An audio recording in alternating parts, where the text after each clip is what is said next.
Mas vamos falar do filtro solar. O filtro solar, ele é um medicamento, como qualquer outro. Só porque ele não vai pela boca, ele vai pela pele, a pele absorve. Então você tem que tomar muito cuidado a substância que existe lá, tá? Existe uma substância que é colocada nos filtros solares brasileiros que chama 4-MBC, 4-metilbenzilideno cânfora, que tem uma ação de estrogenicidade, que tem uma ação uterina indesejável na mulher e que prejudica a função da tireoide. Quer dizer, você aplica esse no filtro solar, esse 4-metilbenzilideno cânfora, que é banido nos Estados Unidos, que é banido na Europa e que é permitido no Brasil, pô, você absorve aquilo. Pode medir no sangue que está lá. Quantos remédios não são usados transdérmicos? Você não tem uma angina, você não aplica um PET para tratar a angina, mostrando que passa? Então, tudo que você passar na sua pele vai ser absorvido. Então, esse é um problema muito sério, principalmente se for lipossolúvel. Então, muito do que está lá no filtro solar é absorvido. E essas substâncias nem sempre são desejáveis. Você vai ver um filtro solar e tem 8, 10, 12 químicos, substâncias químicas diferentes. Tem avaliação para cada uma delas? Não tem. Esse é que é o problema. Mas a gente aceita, entendeu? É uma embalagenzinha bonitinha, não sei o quê. Dá a impressão que vai resolver o problema. E não resolve nada. Tem um vídeo muito famoso que dizia que o filtro solar seria a salvação de tudo, né, doutor? O cara fez na formatura, não foi? Exato, exato. E isso é uma mensagem que chega em todo lugar, né, A mensagem minha é exatamente oposta. Eu acho o seguinte, você deve tomar os seus 10, 15 minutos de sol diariamente. Se você se propõe a ficar mais tempo lá, como 2, 3, 4 horas na praia, depois que você fez os seus 15, 20 minutos e ganhou a sua vitamina D3, lá na praia mesmo você passa o filtro solar e fica lá o resto do dia. Você entendeu? Entendi. Mas eu acho que você não pode abrir mão dos primeiros. Porque se eu usar um FPS, fator de proteção solar, 15, eu já bloqueio a produção da vitamina D3 em 99%. 99%. É. Recomendar o uso do protetor solar, de qualquer protetor solar, passar antes de sair de casa, passar para ficar dentro de casa. Você vê, a mulher passa por baixo da maquiagem, o carro está esperando na garagem, ela entra, ela dirige para o trabalho, ela não passa nem perto do sol, momento nenhum. Para que ela está usando aquilo debaixo da maquiagem? Com que finalidade? Se fosse uma coisa inócua, tudo bem, mas não é inócua, é uma série de substâncias. E ainda tem mais, se você quer que entre nessa área, é uma área complicada, mas eu faço questão de entrar. Nós temos 3 raios ultravioletas. Nós temos o raio ultravioleta C, o ultravioleta B e o ultravioleta A. O A tem o A1 e o A2. O ultravioleta C, você não precisa se preocupar, porque ele não chega aqui. Então esquece ele. Vamos raciocinar do ultravioleta A e B. 5% do raio solar que chega na sua pele é B, 95% é A. O A penetra muito mais, enquanto o B tem um comprimento de onda de 290 a 320 nanômetro, o A tem de 320 a 400, ele penetra muito mais, inclusive penetra até em vidro. Nossa. Tá?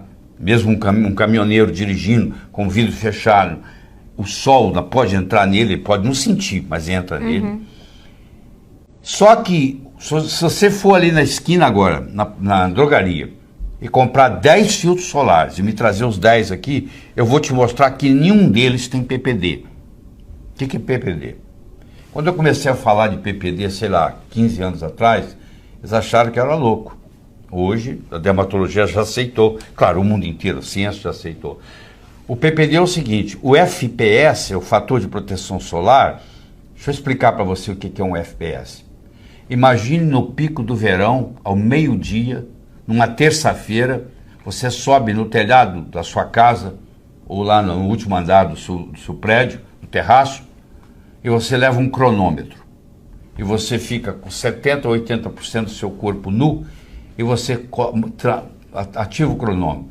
Você vai ver quanto tempo você leva para meio-dia, no pico do verão, você começar a ter a pele ficar vermelha, chama eritema. Certo. Vamos supor que gaste 30 minutos. Então, o MED, M-E-D, que é a dose mínima para produzir eritema. O MED, no caso, é 30 minutos. Se eu usar um fator de proteção solar 30, significa que eu vou multiplicar esse MED por 30. Então, teoricamente, se eu tenho um MED de 30 minutos, se eu uso um fator de proteção solar 30, eu estou me preparando para ficar 15 horas no sol. Eu quero saber onde é que você conhece 15 horas de sol no planeta Terra. Você vê que é um absurdo. E tem fator de proteção solar 15, 20, 30, 50, 100. 100, eu estou me preparando para ficar 50 horas do sol. Eu quero só você sair do planeta Terra. Você vê a falta de bom senso. Certo? Bom, isso é o fator de proteção solar. Isso bloqueia o UVB. Mas quem causa problema na pele, quem causa câncer, não é o UVB, é o UVA, que é 95% da radiação que chega na sua pele. E para proteger contra o UVA, tem que ter PPD. O PPD é um escurecimento permanente de pigmento, chama PPD. E a regra mundial é que o PPD tem que ser 1/3 do FPS. Ou seja, se o meu FPS é 30, eu tenho que ter 10 de PPD. Isso é a regra mundial, que, aliás, regra utilizada no Brasil. Se eu quiser falar que o meu filtro solar protege contra UVB e UVA, eu tenho que mostrar que eu tenho de PPD pelo menos 1/3 do FPS. Eu desafio você de comprar 10 filtros solares na drogaria e me trazer aqui, eu vou te mostrar que nenhum deles tem. Ou seja, eles estão protegendo contra uma coisa que não existe proteção. Eles estão bloqueando a produção da vitamina D3, você vai para a praia, enche de filtro solar, achando que você está protegido, e o raio UVA está entrando, está te envelhecendo a pele do mesmo jeito. Porque quem faz o envelhecimento da pele, quem faz a mancha da pele, é o UVA. E se o meu filtro solar não tiver PPD, ele não protege contra o UVA. Isso foi uma lavagem cerebral que nós recebemos. Porque se você, não precisa ir muito longe, lembra da sua avó, ou se você teve bisavó viva também. Esse pessoal estava preocupado com tomar sol, não tomar sol? Não. Eles passavam filtro solar? Não. Em 1900, 75% das pessoas no Brasil trabalhavam ao ar livre, trabalhavam no sol. Em 2010, só 10% dos brasileiros trabalham ao ar livre. Em 1900 não existia câncer de pele. Em 2010 era o câncer mais comum que tinha. Agora eu pergunto para você, se de 1900 a 2010, de 75 pessoas que trabalhavam no ar livre, só 10 trabalham, ou seja, você toma muito menos sol do que a seu bisavô tomava, todo mundo diminuiu a carga solar e o câncer de pele aumentou. Em 1935, você tinha 1 em cada 1.500 pessoas que tinha, 15 mil que tinha melanoma. Não, 1.500. 1 em cada 1.500 tinha melanoma. Desenvolvia durante a vida. Hoje é 1 em 75 pessoas. Quer dizer, tudo aumentou.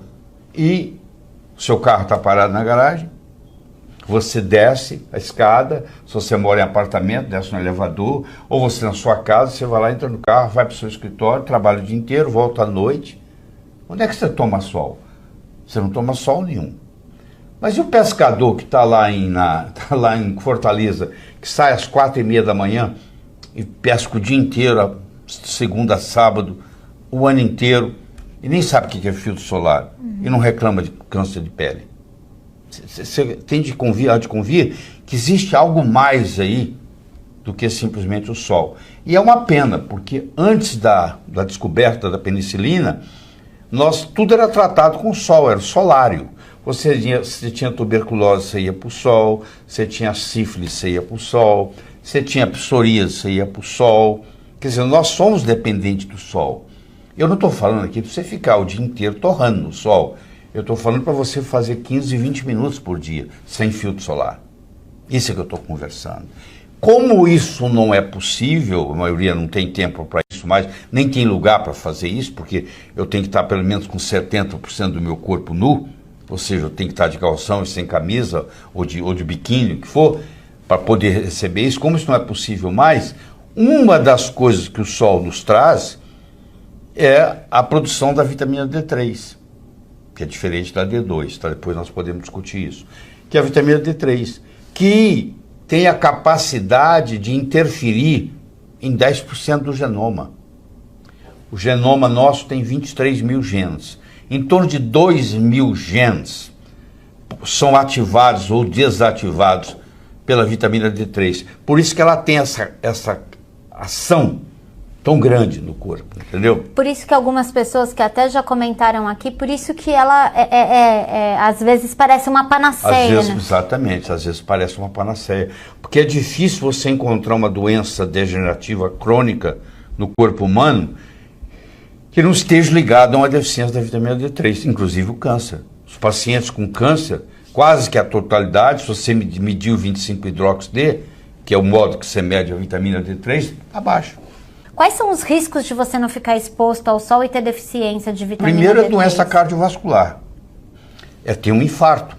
Então, por exemplo, tem trabalhos até brasileiros, até trabalhos publicados de São Paulo, mostrando que em São Paulo existe mais infarto no inverno do que no verão. Aliás, não é só em São Paulo, é no mundo inteiro. Isso foi documentado em São Paulo. Foi documentado até mais. O paciente internado, se ele fica numa ala do hospital que pega sol ou uma ala do hospital que não pega sol, faz diferença na mortalidade, você acredita? Não acredito. É impressionante. Porque não é só a vitamina D3 sendo produzida. A ala do hospital que bate mais sol tem menos fungo também na parede. Tudo isso. Mas tem estudos paulistas publicados em revistas americanas mostrando que dependendo da ala do hospital que o paciente é internado, faz diferença no resultado do tratamento. Você tem que ver a importância disso. A criança, quando falta a vitamina D3 nela, ela fica com a perna do Garrincha. É o chamado raquitismo. Mas isso depois que você cresce, os seus ossos já não vão modificar tanto. Mas você desenvolve uma inflamação do periósteo. Então tem muita gente que, talvez você que está me assistindo aí seja um deles, que fala assim, ó, eu tenho uma dor profunda, parece que ela vem do osso. E todo lugar que você me apertar, doutora, dói. Essa dor profunda, que parece que está vindo do osso, que todo lugar que apertar dói, isso tem um nome. Isso chama-se osteomalácia, que é a deficiência da vitamina D3 no adulto. Enquanto a deficiência da vitamina D3 na criança causa o raquitismo, a perna do Garrincha, no adulto, que já o osso está formado, ela forma uma inflamação do periósteo, porque a vitamina D3, entre outras coisas, ela tem uma ação anti-inflamatória. Então o periósteo, que é a camada que cobre o osso, no corpo inteiro, ele está em todo lugar, então dói em qualquer lugar. Se eu apertar aqui, dói, se eu apertar aqui, dói. Então esses pacientes, coitados, eles vão de médico para médico para médico, são chamados de fibromialgia, que é uma outra coisa, que eu não quero entrar aqui hoje. O diagnóstico é feito errado, que é fibromialgia, vão tomar anti-inflamatórios e analgésicos para fibromialgia, e você vai ver a 25-hidroxi-D está 12, 10, 8. Você suplementa o pé dessa pessoa para tomar 20 minutos de sol todo dia, ele de repente acaba a dor, porque era osteomalácia. Você entendeu? Quantas pessoas você não conhece que está tomando analgésico anti-inflamatório e fala assim, dói meu corpo inteiro? Não consegue nem apontar onde tem dor, né, doutor? Qualquer lugar que apertar dói. Qualquer lugar. Isso é uma doença chamada osteomalácia, que é a deficiência da vitamina D3 no adulto. Apesar do Brasil ser um país tropical, mais de 90% dos brasileiros poderiam melhorar no que diz respeito à vitamina D3, porque apesar de nós sermos um país tropical, todo mundo foge do sol. O sol, que é o seu melhor amigo, porque a Terra não existiria sem o sol, e a helioterapia, que é o tratamento usando o sol, é de graça, que é o uso inteligente do sol, e a pessoa foge do sol achando que está resolvendo o problema.